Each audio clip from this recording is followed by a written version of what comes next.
Oke, halo semuanya, Bayu di sini. Di video kali ini aku pengen sharing pada kalian mengenai paranormal experience-ku beberapa hari ini bersama tim PMAM IDN Times. Langsung aja kita masuk ke ceritanya. Oke, awal cerita paranormal experience-ku ini adalah yang pertama karena aku mencarikan perizinan untuk mereka syuting di Yogyakarta. Di sini akhirnya aku menemukan dua tempat yang cukup recommended buat mereka syuting. Yang pertama adalah di salah satu bekas gedung bank yang cukup terkenal di tahun 98 yang akhirnya kolaps. Dan yang kedua adalah bekas asrama kampus swasta di Yogyakarta. Di saat aku explore ke sana, aku tidak merasakan hal-hal yang janggal karena memang aku cuma orang biasa dan tidak merasakan hal-hal yang supranatural seperti itu, nggak ada sih. Cuma ya memang gelap karena sudah nggak dipakai, nggak ada penerangan, dan mungkin suasananya cukup mencekam ya, tapi ya sudah, cuma seperti itu, seperti ya biasanya gedung kosong. Nah, di saat tim PMAM sampai di Yogyakarta pada tanggal 27 Mei dan kita syuting 2 hari, 27 dan 28 Mei di dua tempat yang berbeda itu tadi. Di sini aku melihat secara langsung bahwa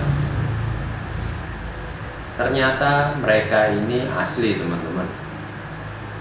Kalau ada YouTuber yang sampai hantunya itu bisa muncul, itu adalah sebuah gimmick.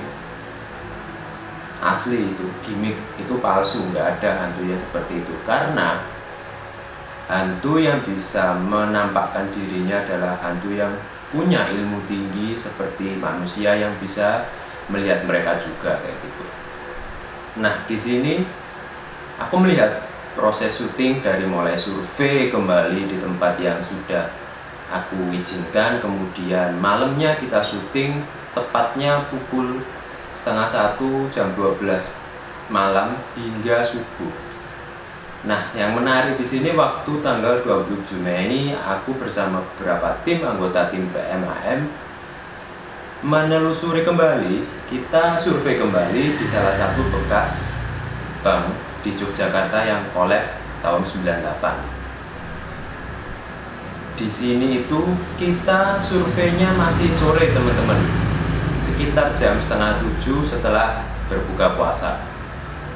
Tapi waktu saya ke sana dengan tim PMAM beberapa itu, kita mendapatkan sebuah respon yang menurut saya cukup mengejutkan ya untuk diri saya sendiri, karena pada saat kita menyampai di sana, kita melihat-lihat bagaimana bangunannya. Di sana kita sempat dilempar, teman-teman. Kita dilempar 2 kali. Yang pertama tidak cukup keras, dan yang kedua cukup keras dan itu mengagetkan, dan akhirnya kita putuskan untuk selesai survei pada sore hari itu.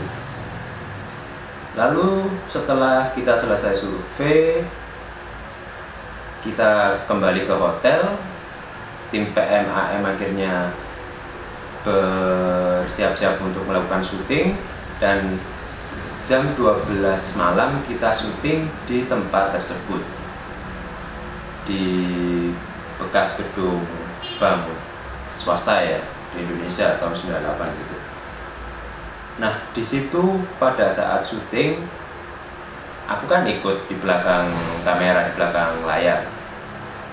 Ya cukup mencekam, teman-teman, karena ada orang pintar yang memang mungkin menurut aku pribadi sebagai orang awam terjadi gesekan ya antara orang pintar tersebut dengan makhluk-makhluk yang sudah ada atau mendiami di bangunan tersebut. Dan memang apa yang aku katakan saat ini, merinding coy, yang aku katakan saat ini terjadi. Waktu kita masuk ke basement, di sana terjadi interaksi, yaitu kita dilempar kembali. Jadi total pada saat hari itu kita sudah dilempar 4 kali kayak gitu. Dan di saat kita masuk ke bangunan utama, di lantai 1 itu sudah rasanya pengap. Tidak seperti waktu aku survei sendirian masuk. Lalu di lantai 2 juga mulai panas teman-teman. Panasnya itu beda ya, bukan panas-panas kayak kita sumuk gerah kayak gitu, bukan. Ini panasnya beda. Gimana ya, aku nggak bisa jelasin. Mungkin kalian bisa nyoba sendiri kalau mau, nanti saya kasih alamatnya. Lalu masuk ke lantai 3, lantai paling atas, dimana lantai tersebut memang malah jarang banget ada yang keluar masuk.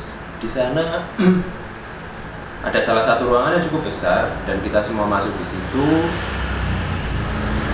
Ya, di situ ada sosok yang menunggu di situ, yang sempat mondar-mandir, dan akhirnya pada saat kita mau selesai syuting di X gedung bank tersebut, ada salah satu yang kesurupan, dan di situ aku melihat dengan mata kepala sendiri bagaimana kesurupan itu terjadi, bukan gimmick semata-mata kayak gitu. Ini kesurupan serius, jadi nyata. Aku lihat sendiri bagaimana salah yang kesurupan itu tadi sampai gulung-gulung di lantai dan sempat melawan beberapa kru juga. Ya saya sebagai orang awam takut dong, kalau dia nyamper saya kan nggak lucu kayak gitu. Dan ya, itu adalah pengalaman hari pertama. Nggak nyangka banget kayak gitu. Lalu pengalaman hari kedua. Di hari kedua kita memutuskan untuk survei kembali ke bekas asrama kampus swasta di Yogyakarta. Kita berangkat ke sana siang teman-teman, sekitar jam setengah 3, jam 3. Karena tahu waktu kemarin tanggal 27 Mei kita survei sorean agak malam setengah 7, kita terjadi gangguan jahil. Akhirnya kita putuskan untuk survei pada siang hari jam 3 sorean. Nah, di situ kata dari salah satu orang pintar tersebut mengatakan bahwa di sini auranya cukup positif karena memang dekat dengan Sultan Ground. Bukan dekat ya, memang itu adalah Sultan Ground. Dan untuk aura negatifnya memang sedikit. Itu sudah menenangkanku karena oh mungkin ya sudahlah seperti itu, tidak terlalu ekstrim. Tapi it's no.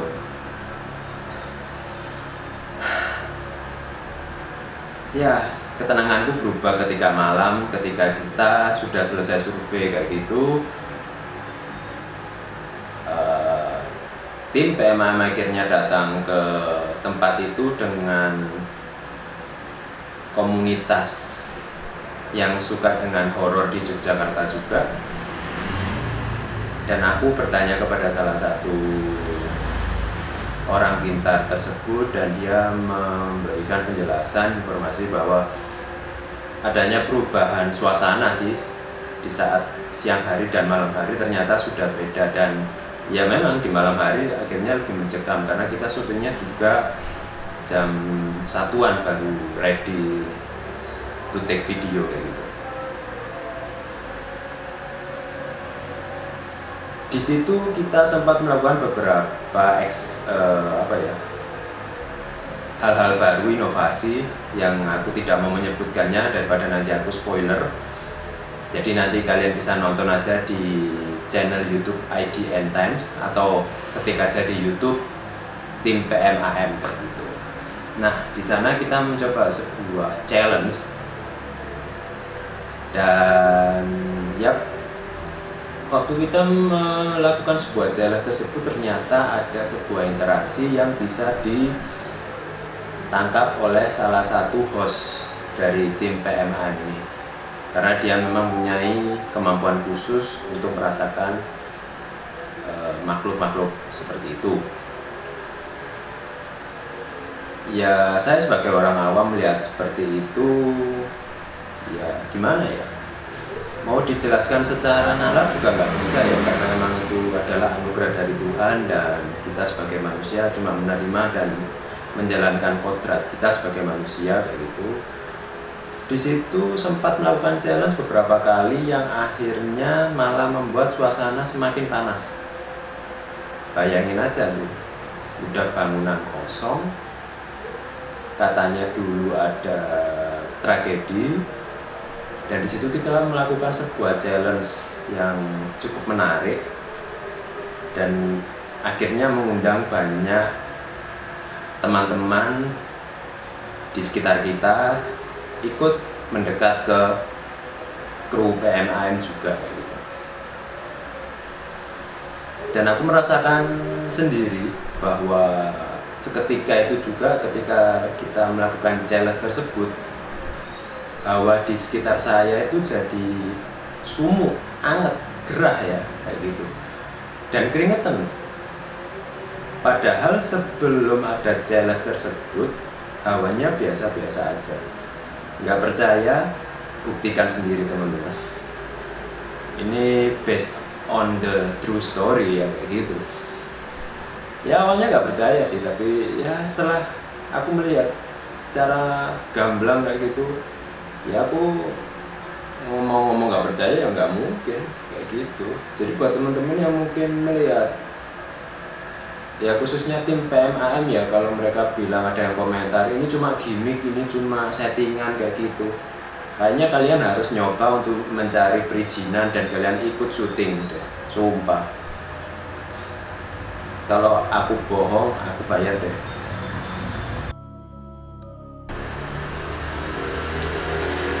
Oke, sorry teman-teman, itu tadi kameranya tiba-tiba nggak mau nge-record. Ya nggak tahu sih, kayak mungkin kamera saya yang udah jelek kayak gitu dan waktunya udah ganti, makanya jangan lupa di subscribe ya biar nanti dapat AdSense kayak gitu. Oke, lanjut kita cerita. Sampai mana tadi? Ya buat teman-teman yang nggak percaya itu settingan atau gimana gimmick kayak gitu, kalian harus carilah perizinan bangunan angker di kota-kota kalian, kalian kasih ke tim PMAM kayak gitu dan kalian ikut syuting. Bayangin aja ya, salah satu bos itu namanya Mas Bayu. Kita udah selesai syuting, kita udah ngobrol santai-santai kayak gitu, bercanda-bercanda. Tiba-tiba nangis coy, nangis. Suaranya berubah jadi cewek. Gimana menurut kalian? Itu nalar atau enggak? Dan aku pun yang melihat kayak gimana ya, jadi seperti ini kesurupan kayak gitu, dimasuki arwah itu kayak gini ya, khususnya arwah yang meninggalnya mungkin ada dalam tragedi kayak gitu ya, mau kayak gini. Dan ya merinding lagi men. Dan dari situ kita mencoba mencari informasi mengenai tragedi tersebut, padahal sudah selesai syuting teman-teman, tapi ya sudah, bagaimana kita akhirnya kru tim PMAM mencoba berkomunikasi lagi dengan arwah tersebut dan mendapatkan beberapa informasi. Jadi kesimpulannya, aku akui kalau tim PMAM IDN Times ini emang luar biasa men, luar biasa. Membuat ciut nyali yang ada di situ emang. Bukan waktu kesurupannya sih, karena setelah mendengar cerita-cerita tragedi yang ada di situ, saya berpikir bahwa oh seperti ini ya dulunya, yang seharusnya tidak terjadi apa-apa, fine-fine aja, akhirnya terjadi sebuah insiden tragedi yang cukup memilukan kayak gitu, dan akhirnya membuat aura di situ menjadi nggak enak kayak gitu. Dan aku yakin kalau PMAM ini bukan gimmick teman-teman, bukan fiktif kayak gitu, nggak bisa mukul setan pakai panci, pakai wajan, joget-joget kayak gitu, nggak bisa. Karena di sini emang benar-benar kita mengulas historinya itu Itu yang aku dapatin sewaktu aku mengikuti explore mereka sampai pagi, sampai sahur kayak gitu. Oke, terima kasih yang udah nonton Paranormal Experience-ku ini. Mungkin membosankan sih, karena emang ini yang aku dapatkan selama aku mengikuti syuting dengan PMAM EDN Times ini. Kalau kalian penasaran dengan video-video mereka, kalian bisa lihat aja di YouTube, di channel IDN Times, di playlistnya kalau nggak salah itu PMAM kayak gitu. Nanti mungkin aku kasih di deskripsi atau di sini. Oke, gitu aja yang bisa aku sampaikan di video kali ini. Kalau kalian suka, kalian bisa like, kalian bisa komen, kalian bisa subscribe dan share ke teman-teman kalian yang mungkin punya paranormal experience ataupun ingin ikut dengan tim PMAM syuting. Jangan lupa untuk urus perizinannya ya, kayak gitu. Oke, namaku Bayu, see you on the next video. Bye bye.